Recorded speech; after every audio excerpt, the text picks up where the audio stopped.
மதுரை என்னண்ணே பொதுக்குழு வேணாது? அது பொதுக்குழு தான். 200 ரூபாய்க்காக என்னமா காத்து கிடக்குறான். அந்த டிங் டிங் பெறப்பட்டது பேட்டியும் 200 ரூபாய், அதுக்காக காத்து கிடக்குறான், ரோட்லயே நிக்கிறான். தலையெடுத்தா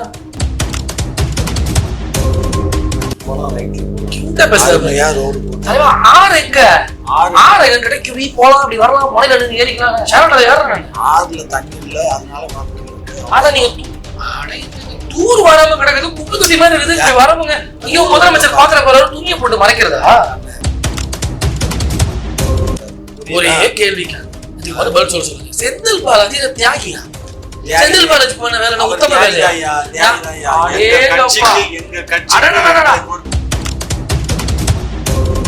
மக்கள் வளர்ச்சி இதுதான் வந்து ஒரு பெரிய கட்டமைப்பா கொண்டு போறோம். இன்னொன்னு ஒரு 8 to 10 பேர் இவங்க மாதிரி ஆளுங்க அங்கங்க மாநிலங்கள்ல சுரண்டிக்கிட்டு ஊழல் பண்ணிக்கிட்டு பெருச்சாலை மாதிரி சுத்தி வராங்க. இந்த பெருச்சாலைகளுக்கு பொறி வச்சு தூக்குறதுக்கு என்னென்ன வேலைகளோ அந்த வேலைகள் எல்லாம் நீங்க பாஜக செய்யுது. 173 லட்சம் கோடி கடன், 173 லட்சம் கோடி கடன். அப்ப யாரு கடன் எப்படி வந்தது? இந்த 10 ஆண்டுல எப்படி? சரி, நீங்க வரும்போது என்ன வந்தீங்க? வரும்போது மஞ்சள் பை எடுத்துட்டு வந்தோம். இப்ப எப்படி இருக்கீங்க? இப்ப வந்து சூட்கேஸ் வச்சு ஐயோட சிரிப்பு பாருங்க, ஒரு சிரிப்பு தான். ஐயா நான் சொல்றது ஒரு விஷயங்க, மக்களினாலே நாங்க பெரிதும் மதிக்கிறோம். மக்களுக்காக நாங்க எங்களுக்காக விளையாட்டு செய்தியில் முடிவெடுக்கிறோம். எக்காலத்திலும் தமிழகத்தில் ஆட்சி கட்டிலில் அமர முடியாது. சத்தியம் சத்தியம் சத்தியம். இது சாத்தியம் சாத்தியம் சாத்தியம். சரி, இப்ப திமுக ஆட்சி முடிவு கொண்டு வரணும், என்ன பண்ணலாம்? நீங்க என்ன பண்ணணும்? பாரதிய ஜனதா கட்சியில இருக்கவங்க பூரா மொட்டை போட்டு ஸ்ரீரங்கத்துல போய் நாமம் போட்டு அந்த மணல்ல அங்க ஸ்ரீரங்கத்துல அங்க இருக்கிற காவேரி மணல் அதுல போய் உண்டு வரணும் வாங்க. உங்களுக்கு பாரதிய ஜனதா கட்சிக்கு முடிவு காலம் வந்துடும். பாத்தீங்களா, நம்ம கேட்டது என்ன? சுத்தி சுத்தி சுத்தி சர்க்கஸ் காட்டுறாங்க. உள்ளத திமுக காரங்க இல்லங்க ஒரு பொதுக்குழு போட்டாங்க. அது என்ன தீர்மானமா? அது அவமானங்க. என்ன சின்னவருக்கு நீங்க வந்து உறுதுணையாக இருக்கணும், இது ஒரு தீர்மானமா? என்ன பிரச்சனை போயிருது நாட்டுல? சின்னவருக்கு உறுதுணையா இருங்க. என் வீட்டம்மா அக்கா பேர் தானே அக்கா துர்கா அம்மாக்கு உறுதுணையா இருங்க. இப்படி எல்லாருக்கும் சபரீசனுக்கு உறுதுணையா இருங்க. இது ஒரு தீர்மானம், இது ஒரு கூட்டம். மதங்களை கொடி கட்டி பாட்டு போது தனியா போயிருக்கிறாரு. பாவமா இருக்குது கேட்டா. மக்கள் ஓரணியா தம்பி 26ல பார்க்கத்தான் போறீங்க. மதுரை என்னண்ணே பொதுக்குழு வேணாது? அது பொதுக்குழு தான். 200 ரூபாய்க்காக என்னமா காத்து கிடக்குறான். அந்த டிங் டிங் பெறப்பட்டது பேட்டியும் 200 ரூபாய், அதுக்காக காத்து கிடக்குறான், ரோட்லயே நிக்கிறான். தலையெடுத்தா சரி, கவர்மெண்ட் பஸ் வச்சு கூட்டு வரீங்களா? உங்களை பார்க்க தானா வரணுமா இல்ல நீங்க ஆள் பிடிச்சி கூட்டு வருவீங்களா? 100 200 போடவை பாவமா இது மாறவே இல்லையாங்க. இதெல்லாம் வந்து கற்பனை. எங்க மாறினாங்க? எது மதுரை? நான் மதுரையில ஃபுல்லா பார்த்தேன் டிவில உட்கார்ந்து. நீ மதுரையில இருந்தீங்களா? இங்க பேசக்கூடாது. டிவில பார்த்தேன். டிவில எல்லாத்தையும் காமிக்கிறா. நீ மதுரைக்காரன் தானே? நான் மதுரைக்காரன் தான். நீ மதுரை? இல்ல நான் ஏன் மதுரைக்கு போகணும்? அப்புறம் அது திமுக ஊர்ல போக மாட்டேன். நீ அப்ப அந்த குற்றச்சாட்டு வைக்கிறியே, அதை நான் பார்த்துட்டு டிவில பாக்குறேன். சரி, டிவில பார்த்ததெல்லாம் ஒரு விஷயம் சொல்றேன். அந்த வெள்ளூர்ல இருந்து வந்தாங்க, நாங்க ஷட்டர் அடிச்சோம், ஒரே கத்திருந்தீங்களே. ஷட்டர் போட்டு மூடிட்டா, கோரிய மூடிட்டா, மூடி ஐயோக்கே ஆயி ஒரே சவுண்டு. ஐயாவும் அதே வேலையை பார்த்து மாதிரி ஃபுல்லா துணியை போட்டு மூணு மாதிரி சைடெல்லாம் என்னது ஆத்தத்தூர் வருது. சும்மா வருஷம் பூவாத்த கிளீன் பண்ற நீங்க ஏமாத்துறது. முதல்ல இந்த ஆத்ததான் தூர் வரணும். என்ன அது துணியை போட்டு மறைச்சிக்கணும். ஆத்தெல்லாம் அங்க ஒண்ணும் மறைக்கல.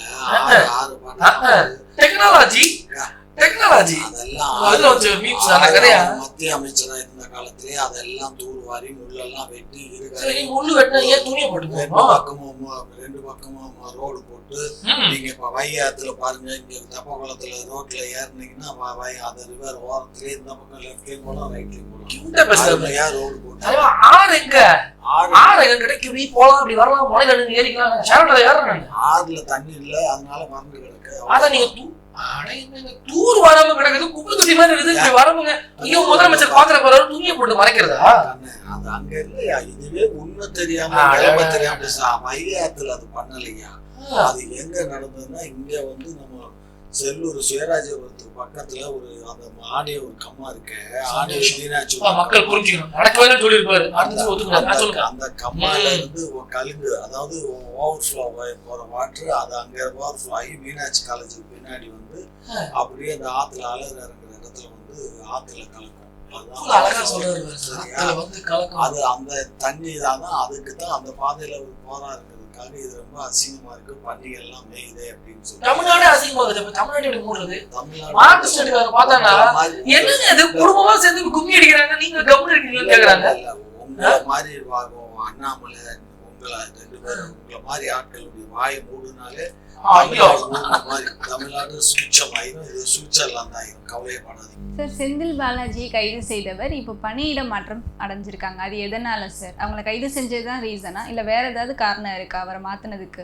என்னன்னா அந்த கைது நடவடிக்கை வந்து அது அந்த மாற்றம், அந்த இடமாற்றம் நடவடிக்கை அதனாலதான் இல்லை.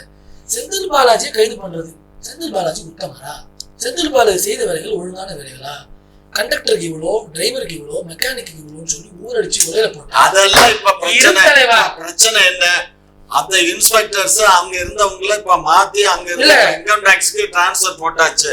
டிரான்ஸ்பர் போட்டது என்ன காரணம்? செந்தில் பாலாஜி கேஸ டீல் பண்ண அந்த இன்ஸ்பெக்டர்ஸ் அந்த அதிகாரிகளை மாற்ற வேண்டிய அவசியம் ஒன்றிய அரசுக்கு எதுக்கு வந்தது? இது ஒன்றிய அரசுடைய செயல்பாடு, மாநில அரசு இல்ல. இதுல இருந்து என்ன தெரியுது?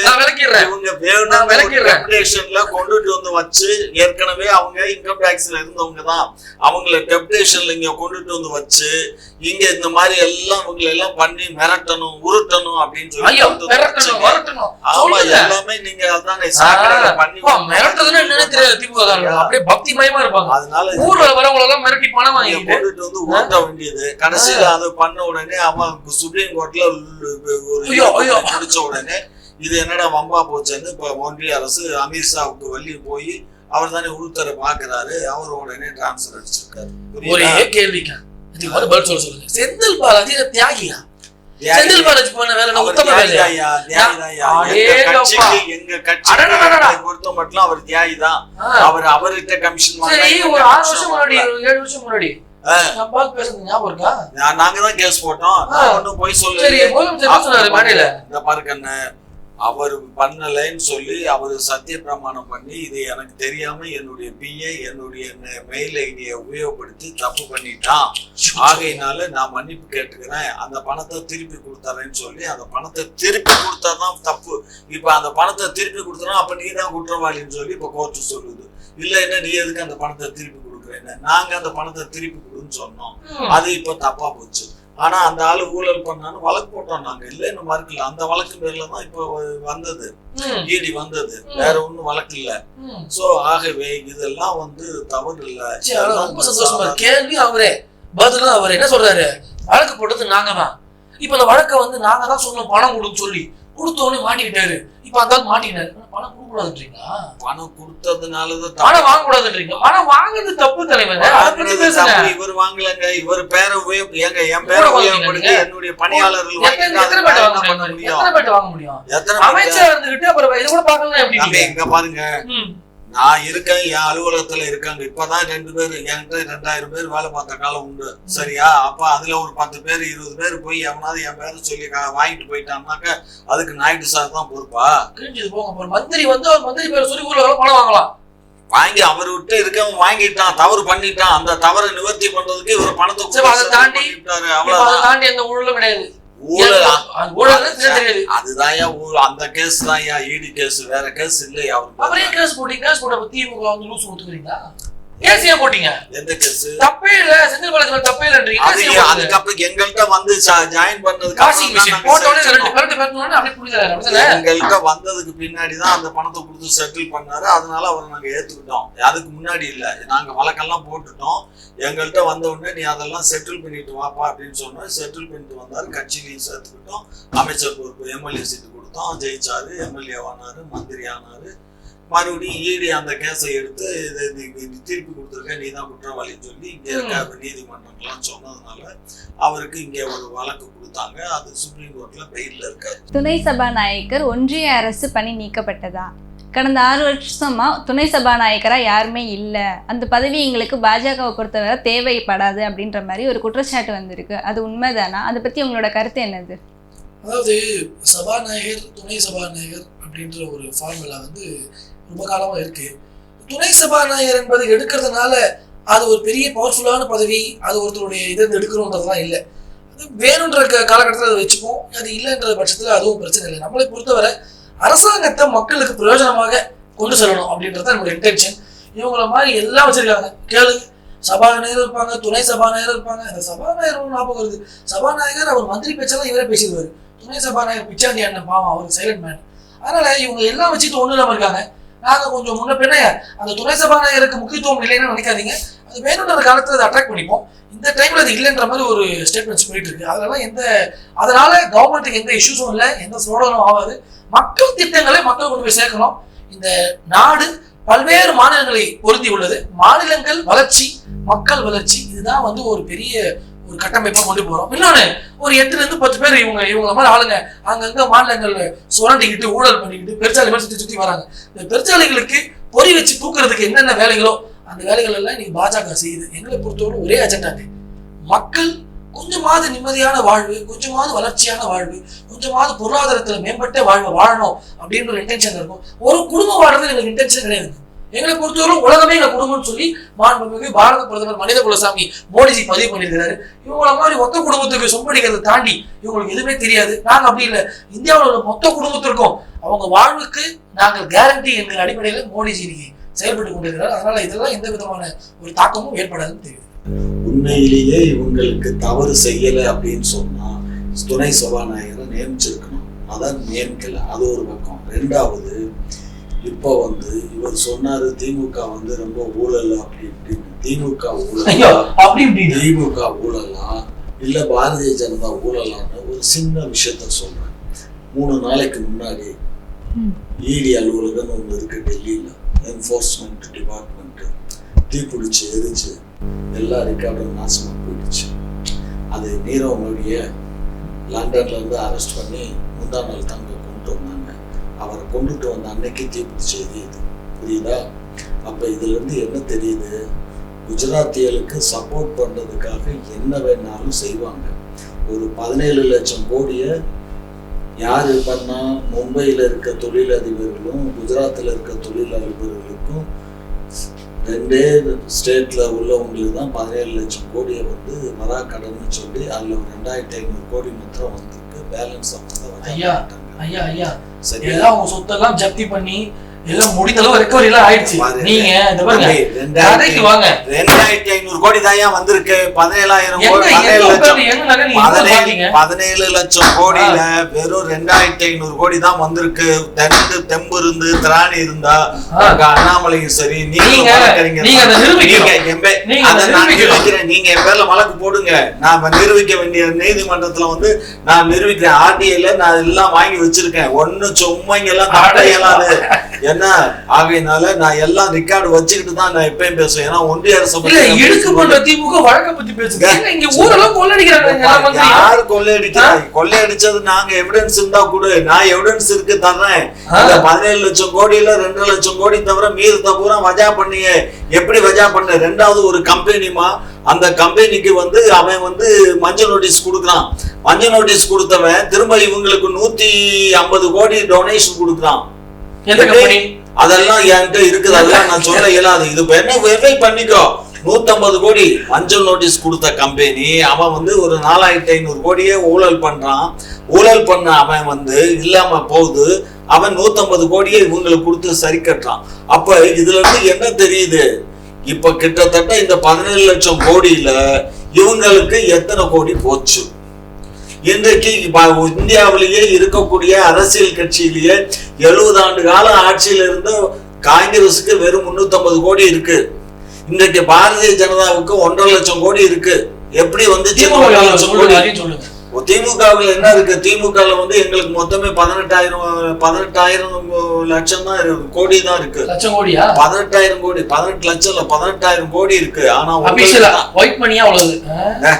எல்லாம் அக்கௌண்ட் ஃபேரியா, எல்லாமே கணக்குப்படி தான். நான் வந்து பொய் சொல்ல இயலாது. ஏன்னா எல்லாம் இது அக்கௌண்ட்ல இருக்கு. நீங்க பண்ணுன ஊழல் இது ஊழல் இல்ல, அது கொள்ளை. ஐயோ, பகல் கொள்ளை. கண்ணை மூடிட்டு இருக்கையில கண்ணை புடுங்கிடுவானுங்கன்னு சொல்லுவாங்களே, அது மாதிரி பாரதிய ஜனதா கட்சி இப்படி புடுங்கி இருக்கு. அதுக்கும் ஏன்னா 7,000 கோடி ஊழல் பண்ணியிருக்குன்னு சொல்லி யார் சொன்ன? நான் சொல்ல, ஆடிட்டர் ஜெனரல் சொன்னான். ஒன்றிய அரசனுடைய ஆடிட்டர் ஜெனரல் சொல்றான் 7,000 கோடி ஊழல் நடந்திருக்கு ரோடு ஸ்கீம்ல. 200, அதாவது மொத்தம் வந்து 2.5 கோடி 25 கோடிக்கு டெண்டர் கொடுத்துட்டு அதுக்கு 250 கோடி பில் செட்டில்மெண்ட் பண்ணியிருக்காங்க. இந்த மாதிரி பண்ணி 7,000 கோடி ஊழல் நடந்திருக்குன்னா ஆடிட்டர் ஜெனரல் கொடுத்தானா இல்லையா கடந்த ஆண்டு? இல்லைன்னு சொல்லுங்க. இதெல்லாம் திமுக தெருவோடி வரப்போகுது. பாவம் ஏதோ பிரத்யேக் விளிம்புல உண்மையை பேசு. கோடி ஆதாரத்தோட சொல்லணும். மோடி 25 கோடி, அங்க ஒரு 47 திமுக அக்கவுண்ட்ஸ் பத்திரம் வரும்போது கோடி எதுவுமே இங்க பாரு, எல்லாம் சும்மா இல்ல. அதே மாதிரி நாங்க கடன் வாங்கிட்டோம் 4 லட்சம் கோடி கடன் வாங்கிட்டோம், 4 லட்சம் கோடி கடன் வாங்கிட்டோம். பதில் கேளுங்க. ஊரெல்லாம் எலெக்ஷன், அதாவது சுதந்திரம் பெற்ற காலத்துல இருந்து 2021 வரலாம் கடன் வந்து 4 லட்சம். நம்ம பாருங்க 5 வருஷம் போட்டுட்டு கதையை பாத்தீங்களா? 70 ஆண்டு கால ஆட்சி 47ல இருந்து ஆட்சியில இருந்த ஒன்றிய அரசு 50 லட்சம் கோடி தான் கடன். ஆட்சிக்கு வந்ததுல இருந்து இன்னைக்கு வெள்ளியும் 173 லட்சம் கோடி கடன். 173 லட்சம் கோடி கடன். அப்ப யாரு கடன் எப்படி வந்தது இந்த 10 ஆண்டுல? எப்படி? சரி, நீங்க வரும்போது என்ன வந்தீங்க? வரும்போது மஞ்சள் பை எடுத்துட்டு வந்தோம். இப்ப எப்படி இருக்கீங்க? இப்ப வந்து சூட்கேஸ் வச்சிருக்கோம். ஐயோட சிரிப்பு பாருங்க, ஒரே சிரிப்பு தான். ஐயா, நான் சொல்றது ஒரு விஷயங்க. ஒரே கேள்வி, ஒரே கேள்வி. ஊழலிலே ஊழல் ஊழல் ஊழல் என்ற ஞாபகம் வருது. பிறந்த நாள் தான். அதாவது கண்ணை புடுங்கிடுவானுங்க. ஏதாவது சூதானமா இருக்கணுமா? இந்த ஒன்றிய அரசு பாரதிய ஜனதா காரணங்கள சாதாரணமா 4 நேரம் போட்டு, அதாவது மானத்தை பத்தி கவலைப்படாத இவர்களுடைய மானத்தை கப்பல் ஏற்றுறதுக்கு தமிழக மக்கள் தயாராயிட்டாங்க. இன்னைக்கு அவங்க ஐயா ஊழலின் ஊற்றுக்கள் ஐயா கருணாநிதி அவருடைய பிறந்த நாள். அதனாலதான் அண்ணன் வந்து இன்னைக்கு இவ்வளவு செழிப்பா உட்கார்ந்துட்டு வரும்போது வெறும் மஞ்சள் பையோட ரயில் திருட்டு ரயில் இல்லை, பல பேர் தவறா பதிவு பண்றாங்க. இவர் திருத்தனமால வந்திருக்கிறார். வந்து சேர்ந்து இவர்கள் இன்னைக்கு எத்தனாயிரம் கோடி சொத்து, எவ்வளவு ப்ரொடக்ஷன் கம்பெனி. இன்னைக்கு சின்னவருக்காக என்னன்னா அந்த கேளிக்கை வரியை குறைச்சிருக்கீங்களாமே. என்ன கதை அது? கேளிக்கை வரியை குறைச்சிருக்கீங்களாமே. 8% 4%. சினிமா பாக்குறவங்க ப்ரொடக்ஷன் பண்றவங்க வரியை குறைக்கிறீங்க. பாவங்க ஏழைகளுக்கு வரி குறைக்கிறத விட்டுட்டு எல்லா வரியும் ஏற்றி விட்டுட்டு அந்த வரி குறைக்கிறீங்க. காரணம் என்ன? டிக்கெட் விலை அதிகமா இருக்கு.